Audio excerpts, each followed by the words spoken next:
Commerce তো আর্টসে math কেন? Math তো সায়েন্সের সাবজেক্ট। এই ম্যাথে ভালোই বা করবো কিভাবে? অনেক কঠিন। তোমাদের এই দুই প্রশ্নের উত্তর দিতেই আজকে আমি আছি তোমাদের রাফি ভাইয়া। চলো শুরু করা যাক। প্রথমত, কমার্স এবং আর্টসে আমাদের ম্যাথের কেন প্রয়োজন?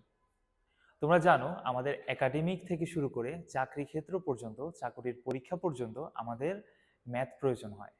কিন্তু কেন? কারণ তোমরা ম্যাথকে ব্যবহার করে তোমাদের অন্যান্য যে সাবজেক্ট যেমন অ্যাকাউন্টিং, ইকোনমিক্স এগুলোতে যেমন হেল্প পাবা, তেমনি তোমরা চাকরির ক্ষেত্রে গিয়ে তোমাদের বিভিন্ন বাস্তব সমস্যার সমাধান, যেমন পরিসংখ্যানের মাধ্যমে তথ্য প্রক্রিয়া করা, এমন সমস্যার সমাধান এবং তোমাদের এই যে কর্মদক্ষতা বৃদ্ধি, সেটা ম্যাথের মাধ্যমে করতে পারবা। কারণ ম্যাথকে কিন্তু বলা হয় ব্রেনের ব্যায়াম। আচ্ছা, তাহলে আমরা একটু দেখে নেই আমাদের যেই ম্যাথটা আমরা কিভাবে পারবো, কিভাবে ভালো করব, সেই ওয়েটা, সেই হ্যাক্সটা একটু দেখে নেই। তো কমার্স এবং আর্টস, তোমাদের ছোটবেলা থেকেই তোমরা যেই জিনিসটা শুনে এসেছো যে ম্যাথ অনেক বেশি কঠিন, ম্যাথ অনেক কঠিন একটা সাবজেক্ট। প্রথমতই এই আলাদা যে ভীতিটা, সেই ভীতিটা তোমাদের দূর করে ফেলতে হবে, প্রথমেই দূর করে ফেলতে হবে। কারণ তোমরা ম্যাথের মতোই কিন্তু কঠিন কিছু সাবজেক্ট পড়ো, যেমন অ্যাকাউন্টিং তোমাদের কাছে কঠিন লাগে, ইকোনমিক্স তোমাদের কাছে কঠিন লাগে, কিন্তু ম্যাথকে তোমরা এর চেয়েও বেশি কঠিন বানিয়ে ফেলো। কিন্তু প্রপারলি যদি পড়তে পারো তাহলে কিন্তু কোনো সাবজেক্টই কঠিন না। আচ্ছা, তাহলে প্রথমে আমরা ম্যাথের ভীতিটা আমাদের মধ্য থেকে দূর করে ফেলবো। ওকে, এক্সট্রা কোনো যাতে টেনশন না থাকে। ওকে, তারপর আমাদের ম্যাথের ক্ষেত্রে কনসেপ্ট এবং প্র্যাকটিসের মধ্যে সমন্বয় করতে হবে। আমরা অলরেডি এই টপিকের উপর একটা ভিডিও তৈরি করেছি, তোমাদের ক্যাপশনে এবং ডিসক্রিপশনে সেই লিঙ্কটা দেওয়া থাকবে, তোমরা সেটা আশা করি দেখে নেবে। এরপর আমাদের যে প্র্যাকটিসটা, সেটা অবশ্যই নিয়মিত করতে হবে। ম্যাথের জন্য রেগুলারিটি মেনটেন করা সবচেয়ে ইম্পর্টেন্ট। আমরা ম্যাথ কখনো জমিয়ে ফেলবো না, আমরা প্রতিদিন অল্প অল্প অল্প করে হলেও আমরা ম্যাথ করব, ম্যাথের কনসেপ্ট দেখব, ম্যাথ প্র্যাকটিস করব। তাহলে আমাদের মাথার মধ্যে যেই টেনশনটা কাজ করে ম্যাথ নিয়ে, সেটা আস্তে আস্তে কেটে যাবে, আমাদের চাপটা আস্তে আস্তে কমে যাবে। তারপর ম্যাথের গুছানো নোট, ম্যাথ এমনিতেই তোমাদের কাছে অনেক হিজিবিজি একটা সাবজেক্ট মনে হয়, তাই আমাদের ম্যাথের যে নোটটা সেটা অবশ্যই গোছানো হতে হবে। আমরা খুবই পরিষ্কারভাবে ম্যাথের নোটটা করব, খুবই গোছানোভাবে করব। প্রয়োজনে অন্যান্য যেই কালিগুলো আমাদের আছে সেগুলো ইউজ করব। তাহলে আমাদের কি, আমরা যখন নোটটা প্রথমেই দেখব, খুব ইজিলি আমাদের ব্রেইন সেটা ক্যাচ করবে এবং মনে রাখবে।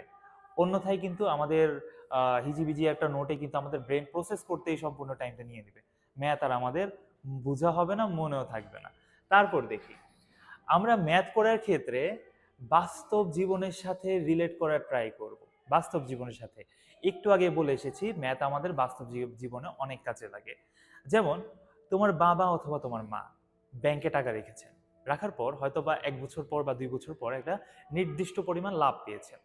এই লাভটা কি সরল মুনাফায় পেয়েছেন নাকি চক্রবৃদ্ধি মুনাফায় পেয়েছেন? এই ব্যাপারটা তুমি তোমার ফ্যামিলির যেই টাকা রাখাটা, সেটার সাথেই তুমি রিলেট করার ট্রাই করবা। তারপর তোমাদের গ্রামের বাড়িতে হয়তো বা একটা জমি রয়েছে তোমার বাবার বা তোমার দাদার, তুমি চেষ্টা করবা যে সেই জমিটা দেখতে কেমন, সেই জমিটার আকৃতিটা কি, এই জমিটার ক্ষেত্রফল কি হতে পারে, এই জমিতে যদি আমি ধান লাগাই তাহলে কেমন খরচ হতে পারে। এইভাবে তোমরা যখন বাস্তব জীবনের সাথে রিলেট করবা, তখন তোমাদের কাছে ম্যাথ আর অচেনা কিছু মনে হবে না, মনে হবে আমার বাসার কিছুই কোনো একটা ঘটনা, অথবা আমাদের গ্রামের একটা হয়তোবা পরিচিত একটা জমি, আমাদের যে ম্যাথমেটিক্স সেটা। তারপর আমাদের অনেক বড় বড় ম্যাথ থাকে, যেগুলো দেখে আমরা প্রথমেই ঘাবড়ে যে এত বড় ম্যাথ কিভাবে মনে রাখবো, কিভাবে সলভ করবো। না, আমরা আমাদের বড় ম্যাথগুলোকে ছোট ছোট ছোট ছোট করে ভাগ করে ফেলবো। ভাগ করার পর ধাপে ধাপে যখন ম্যাথটা পড়ে ফেলবো, ম্যাথটা বুঝে ফেলবো, তখন আমাদের কাছে পুরো বড় ম্যাথটা আর প্যারাদায়ক মনে হবে না, সেটা অনেক সহজ হয়ে যাবে এবং খুবই ইজিলি মনে থাকবে। এরপর সবার লাস্টে যেটা, আমরা সেলফ টেস্টের মাধ্যমে নিজেকে মানিয়ে নিব। সেলফ টেস্ট, আমরা ম্যাথ কনসেপ্ট পড়বো, প্র্যাকটিস করব, কিন্তু নিজেকে যাচাই করতে হবে, নিজেকে ম্যাথের সঙ্গে মানিয়ে নিতে হবে। এই জন্য আমাদের অনেক বেশি বেশি সেলফ টেস্ট দিতে হবে। এটাতে যেটা যেটা হবে, আমাদের নার্ভাসনেসটা কেটে যাবে, আমাদের যে আত্মবিশ্বাসটা সেটা চলে আসবে। এছাড়াও আমাদের যেই পরীক্ষার হল বলি, অথবা আমাদের সামনে গিয়ে হয়তো আমরা কখনো চাকরির পরীক্ষা দিব, সেটার প্রতি কোনো অ্যাডভান্স ভীতি আমাদের আর কাজ করবে না। তাহলে এমন অনেক ভিডিওই আমাদের কিন্তু আসছে।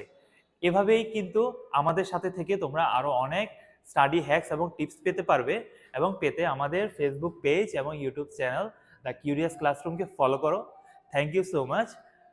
B curious, stay curious.